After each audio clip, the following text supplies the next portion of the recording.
Wait, there are nice offices in this building? Yeah. Let's do it. I'm wearing a hat. The only smart one. I'm a tropical people. Okay. Good morning, everyone. Good morning. I want to begin with just a few words about the winter weather that continues to linger across our city. First, city workers continue their remarkable efforts to lift millions of tons of snow off of city streets.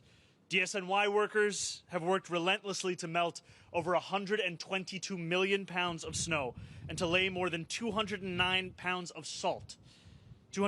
million pounds of salt across New York. As of 8 a.m. this morning, workers have cleared 44,646 crosswalks, 16,532 bus stops, and 9,764 fire hydrants. A severe cold front continues to bear down on our city. Today is our 11th consecutive day of below freezing weather, and we could very well be in the middle of the longest period of consecutive sub-32 degree weather in our city's entire history.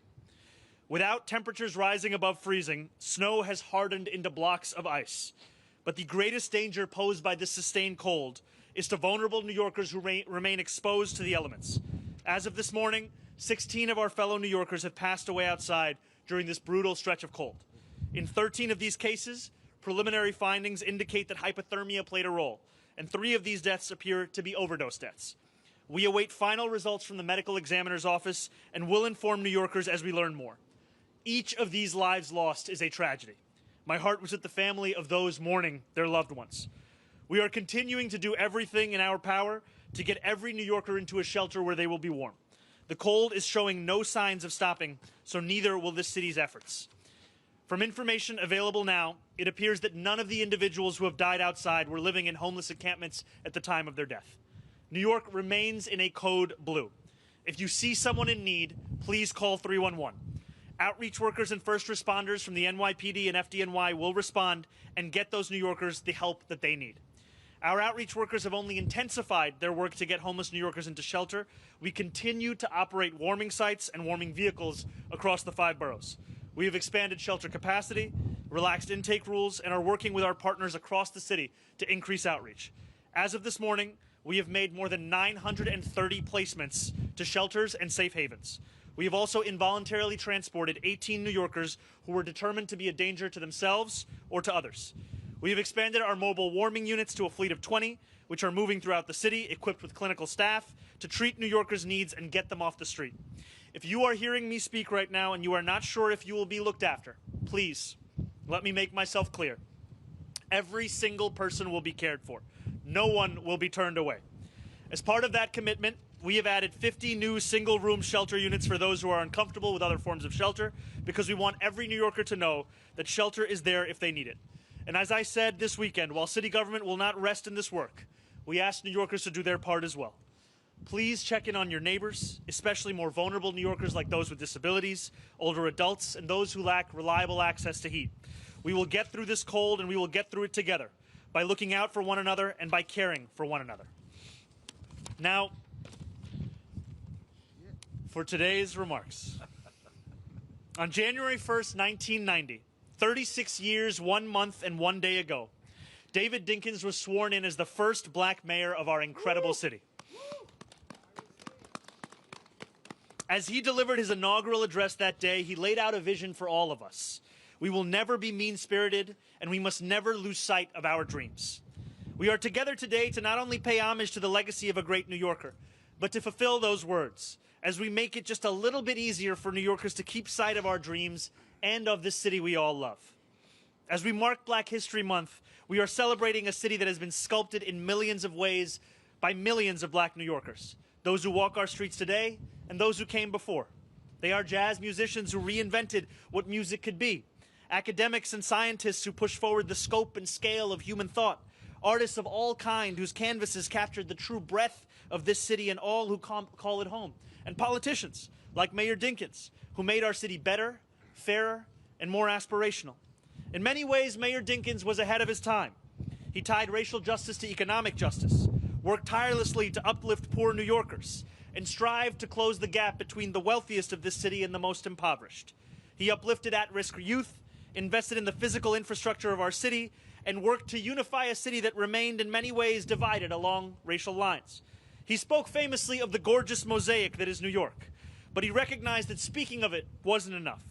The tiles still had to be placed, the image carefully aligned, and from City Hall, Mayor Dinkins tended to that very mosaic. From the tower here on the 26th floor of 1 Center Street, also known as the David Dinkins Municipal Building, that mosaic reveals itself in its gorgeous totality. You can see a 360-degree view of our city, from Midtown Towers to the Atlantic Ocean, from the Brooklyn Bridge to New Jersey. And yet for too long, New Yorkers haven't been able to access this view. It's been closed off to the very people that should be seeing it. As we celebrate Mayor Dinkins' legacy, we are changing that. And I am proud to announce today that we are going to open the rooftop of the David Dinkins Municipal Building to the public of this city. All right. Yes. Beginning in June, we will start offering free guided tours led by DCAS staff. Visitors will be able to reserve tickets online. We're also going to invest $6 million to improve this building as we repaint the cupola, repair the rotunda, add glass barriers, and restore this one-of-a-kind civic space to a landmark befitting Mayor Dinkins' name. Mayor Dinkins paved the way for so many who followed. He was not only the first black mayor, he was also the first to have been a member of the Democratic Socialists of America. And his politics of compassion, kindness, and generosity remain a guide for me and so many others as we lead from City Hall. I am thankful for his family for being here today with us. And I am thankful for the opportunity to stand here alongside incredible elected officials and our Commissioner of DCAS to honor this great New Yorker and to encourage the next generation of New Yorkers to enjoy a new perspective of our city from the building named after a man who helped to shape that same city. Thank you very much. And now our Commissioner, Yume Kitase. Good morning. My name is Yume Kitase, and I am the Commissioner for the Department of Citywide Administrative Services. I'm excited to join you all today as we announce this important renovation project here at 1 Center Street. Now, no shade to City Hall, but it's my duty as Commissioner to tell you that 1 Center Street, the David Dinkins Building, is the heart and soul of municipal government. 1 Center Street houses numerous critically important organizations, including my colleagues here, the 3 elected officials, multiple city agencies, and of course, DCAS. Beyond the building's practical and architectural significance to the city, it's also a symbolic landmark. It was constructed over a century ago, and it represents our city's long-standing commitment to public service. And from here, where we stand on the 25th floor, we can see the cupola, one of the most recognizable and iconic features of the historic building rising above us. Over the years, the tower has stood witness to generations of civil servants. It's now our responsibility to make sure it stays resilient and beautiful for decades to come. To preserve its legacy, we are excited to announce this major rehabilitation effort. And through this $6 million project, we will be completing a variety of thorough exterior and interior renovations. This will restore the tower visually and strengthen its functionality through upgrades such as safety glass and ceiling netting, and overall extend the life of the facility. Perhaps most exciting, we are thrilled that we'll be providing public access to this stunning piece of history. And through its increased accessibility, we will open up the previously closed section, as the mayor mentioned, to tours, which we are excited to lead. We're going to make it iconic building a must-see bucket item for all New Yorkers. Before I conclude, I just want to offer thanks to Mayor Mamdani for prioritizing this renovation and to our DCAS facilities management construction team who have been spearheading this effort and also came out here this morning to shovel all the snow off of this roof. Thanks to all of our partners involved in this project as well. Your dedication helps the historic spaces like this continue to inspire and serve New Yorkers, and we are very excited to see the finished tower this summer, and I'm looking forward to celebrating its completion with all of you together. Thank you. Now our Controller, Mark Levine. All right. Thank you so much, Mr. Mayor. We tortured the press corps on Inauguration Day for 4 hours on the plaza. You're suffering today. Tomorrow we're doing a press conference on the ice on the Hudson River. I agree with you, Yume. This building is one of the great symbols of the city. It was built for that purpose right after the 5 boroughs were combined to represent the power of this new government It was built to have a public observation deck. That's how they did it back then. The Woolworth building had a public observation deck. The Singer building had one. The MetLife building had one. It was this incredible public spirit that New Yorkers should be able to take in these views. It's a view of the city that is inspiring, something that I know David Dinkins himself often remarked about. He loved to take in the views of the Brooklyn Bridge. He was in this building for more than any other part of his career in city government, 14 years total. Some of his greatest accomplishments were in this building. He saved uptown Manhattan as borough president, and it meant a great deal to me to spend 4 years in that office. We still have a shower there, borough president, that Mayor Dinkins used after he would come in from playing tennis. And it still works. It still works, I'll yes. have to try it out. Yes, indeed. Come on by anytime, Mr. Mayor, if you want. I got a shower too. But for 90 years, the cupola designed to be open to the public has been closed. And I want to shout out Moses Gates from RPA. I don't know if he's here. He's been agitating for this for years so that New York can catch up. Madrid has a free public observation tower. Tokyo has one. London has two. Guys, you know Albany has one, right? Did you ever go on the top of the Corning Tower? Yeah, did you? Oh, yeah, So many times. Many times, yeah? Okay. Sadly. All right. So we're going to catch up to those great global capitals, Albany accepted, and we're going to make this a public destination for the people of New York City to take in the beauty of this expansive metropolis. And we're not going to come back here till it's at least 80 degrees out. Thank you so much, everybody. Thank you. And now the warmest man on this stage, Public Advocate Jumaane Williams. This is cursing weather, for sure. Peace and blessing, love and light to everybody. Woo! Welcome to the municipal building as one of its tenants. I've been staying up this space for a pretty long time, even before I was in office, so it's awesome to be here. I think this is probably my second time up here. This is awesome that the city's going to be able to view this. My team has been pushing for public spaces like this one to be open to the public. So I'm very glad that the mayor decided to do that. I would have probably chosen summertime when we could have complained about how hot it is. But I am happy that it'll be open for summertime. New York's history, like its government, should be for the people. The building is named for David Dinkins, and now New Yorkers will have the opportunity to see the city that David Dinkins did. The gorgeous mosaic. We can look around and see our different boroughs. I remember very much when David Dinkins was elected, and as now, again, the highest ranking elected city who was black, it is an honor to be here. I remember when Malik from Trial Court Crest said, "Mr. Dinkins, will you please be my mayor?" That meant a lot to a lot of us who hadn't seen ourselves in government. And so now they'll get to see the patchwork of people who have come together. As you circle this building, as you look out, you'll see neighborhoods built by so many backgrounds, woven together through time and community. It really does make the city feel like a miracle. And I have to add that my comms director who wrote this sentence loves designing historical adventures and code-breaking quests that take people to famous sites around the city. So between this and the scavenger hunt last summer, Mr. Mayor, you're targeting him, and I know the city is better off already for him. Now, as a gift, I'm not going to read the rest of this because it's really, really cold. But I just want to say thank you so much for opening this up, and the city is going to have a great point of view to look at the gorgeous mosaic that David Dinkins spoke about. Thanks again. All right. And now our Borough President, Brad Hoylman-Siegel. Thank you, Mr. Mayor. Brad Hoylman-Siegel, what an honor to be here with one former borough president. You know, both of us during our campaigns had promised to open up the cupola to the public, and you fulfilled our campaign promise. I didn't even have to do anything about it, but thank you, Mr. Mayor, for that. You know, it's an honor to be here at the beginning of Black History Month because there have been such a history of great leaders in the Manhattan Borough President's office.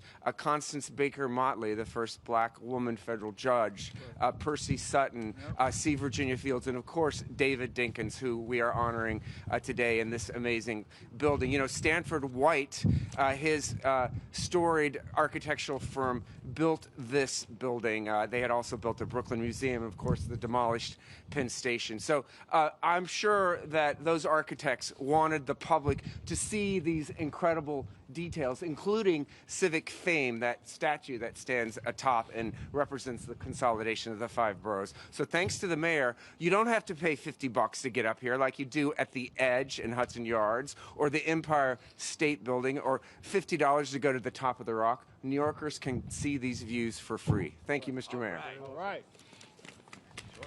We will never light this building up for the Patriots. And now New Yorkers, when I ask themselves, can I view it? Yes, you can. Okay, I wish you guys could see your faces from here.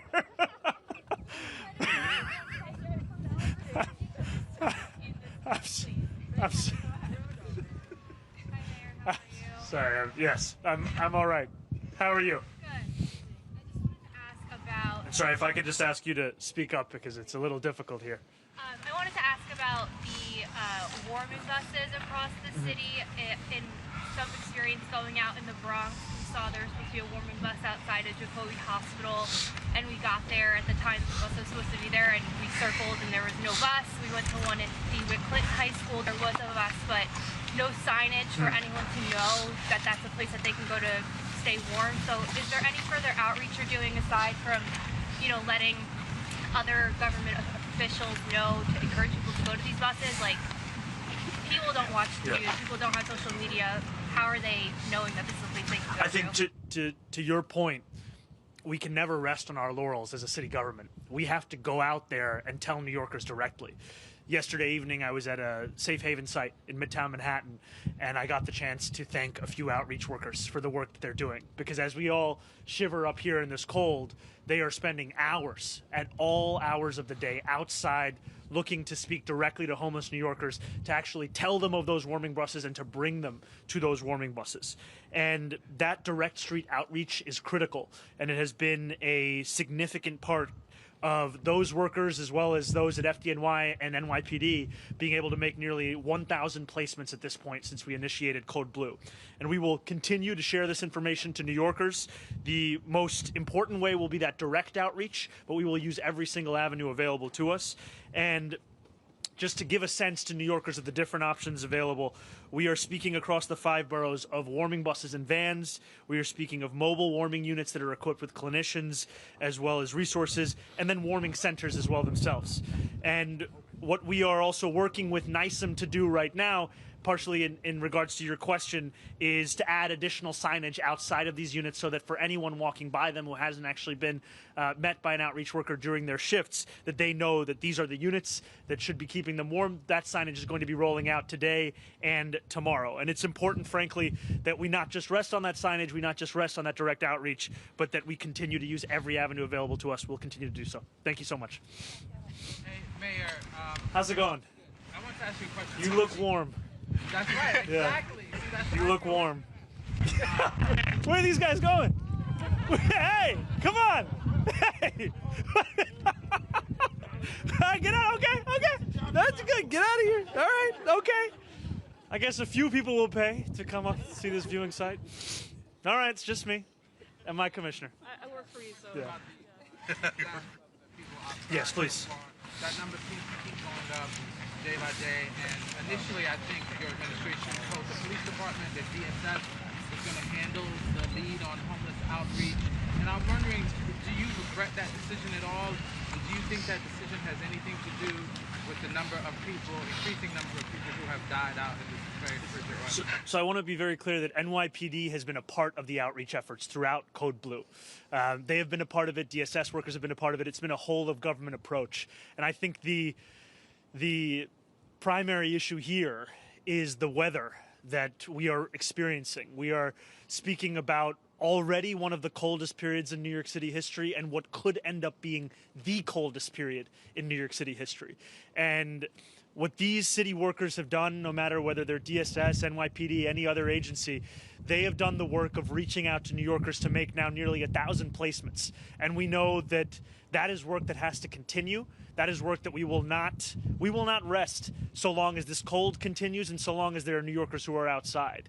And I think that, yesterday when I was at that safe haven, I spoke to a number of New Yorkers who were finding warmth within it. And some of them had come in the night before. Some of them You know, I met a man who told me that he had been living in an airport for 5 months before he was brought to this shelter. The conditions that people are living through, they are conditions that none of us should be comfortable with. And so we're going to use every single resource at our disposal to continue to build on this work, to open up more shelters, open up more beds, and ensure that New Yorkers are staying warm. I think, to be very clear, just at the top of this, the deaths that we have seen, at this time it does not appear there is any relationship between encampments and what we've seen with these 16 New Yorkers. The policy on encampments, we have long said that it was a failure to pursue a policy in the manner that the previous administration did, and we've said that it's a failure because of its having only connected 3 New Yorkers with permanent housing over the course of 365 days. So our policies will continue on the same timeline as they were prior. However, instead of looking to just push New Yorkers from one encampment to another part of this city, we're going to look to emphasize the services that we can connect those New Yorkers with. Hi, Mr. Mayor. Over the weekend, a deadline that President Trump set for himself to pull all the money from sanctuary cities lapsed. I was wondering if you or your administration had heard over the weekend anything from the Trump administration about whether or not they intend to make good on that threat, and if not, is this another example of the president doing taco, or always chickening out? What is taco? Trump always chickens out. Okay. Sorry, I wasn't aware of the meme. You know, we have not yet heard any additional information. That date has come and gone. We will continue to stand up for this city and continue to make clear that our values and our laws are not bargaining chips, and we will stand up for them if ever they are threatened. Local celebrity. Well, now everybody knows who I think you look like. I've been fielding complaints from people in my neighborhood about the slow snow removal. Is that due to the weather? Is there a timetable of when you're planning to finish that? Sorry, Jacob, could you... The wind is hitting right as you're speaking. Could you say it a little louder? Is it a reason because of the weather, or is there a certain timetable for when it will get done? And is the city doing outreach in different languages to different communities to communicate about the weather and about this crisis? So I think it's, as you've said, it is primarily due to the weather. Whereas typically after snowfall of any kind, rising temperatures would assist in the melting of that snow. Instead, what we are all experiencing is a cold that is continuing at a record pace, frankly. And what that has meant is that the entirety of the city's response is up to the city workers themselves. And what they've been doing is an incredible job. However, it is a job that must continue. And it is also a job that has required us to go beyond the typical. What I mean by that is that we might typically have just sanitation workers doing a lot of this work. Right now, we have 2,500 sanitation workers working 12-hour shifts, each 12-hour shift, rather. And then we now have up to 1,500 additional workers, many of them coming from separate city agencies who are supplementing that work, especially when it comes to bus walks, bus stops, and crosswalks. And at this time, we're seeing that that's going to continue. What I'm thankful to see is that the pace of cleanup is increasing. And I am hopeful that that continues to be the case across the 5 boroughs, and that we also make this clear, as you've said, to New Yorkers in every language that they speak. This is a city of the world. As Mayor Dinkins said, this is a gorgeous mosaic, and it's a mosaic that deserves to be spoken to in its own languages. Thank you. On the trash collection, Yes, sir. sanitation has said they're about a day behind, but there are neighborhoods that are saying the trash has been piled up for multiple days, even though it's record-setting cold. Has it reached a point in your mind that they've got to pick up the pace because of the way that makes New York City look? So, as you've said, sanitation is currently running about 24 hours behind on trash collection. I know that they are working with everything that they have to come up to speed, and that will continue to be a focus for us, because what we want is a city where New Yorkers can continue to return back to their lives as they were. We know that this cold is not going to help us. We know that this is going to continue for the next few days. And I think that what city workers are doing is they're increasing their capacity, they're increasing their capabilities, and I'm thankful for the work that they're doing. Mr. Mayor, I know over the weekend you Marsha, just give me 1 second. I'm just going to come over to you because I can't quite hear you. So over the weekend, I know that you opened a shelter that had 50 single-room beds. And in talking to homeless people, they say they don't want to go to regular shelters, they want those beds. So my question is, how many people have taken you up on the offer of those 50 rooms? And given the rising death count, do you think you're going to have to open more of those facilities in order to get people to convince them to come in? I think we have to use every single option we have to get New Yorkers inside. And as you've said, there are homeless New Yorkers who have made clear their preferences in the kinds of shelter. And a lot of that, to be frank with you, is because of their previous experiences in the shelters that have been offered to them. And so it's not just about advertising the existing resources, it's about opening additional ones. That work continues. We will be sharing that as it comes. Thank you guys so So much. how many people took you up on that 50 beds that you opened? We'll get back to you on that number. Thanks, Marsha. All right, we'll have to wrap, but any reporters who want to do a tour of the building inside, we have about 15 to 20 slots, and staff will help arrange wander that. around? Mayor,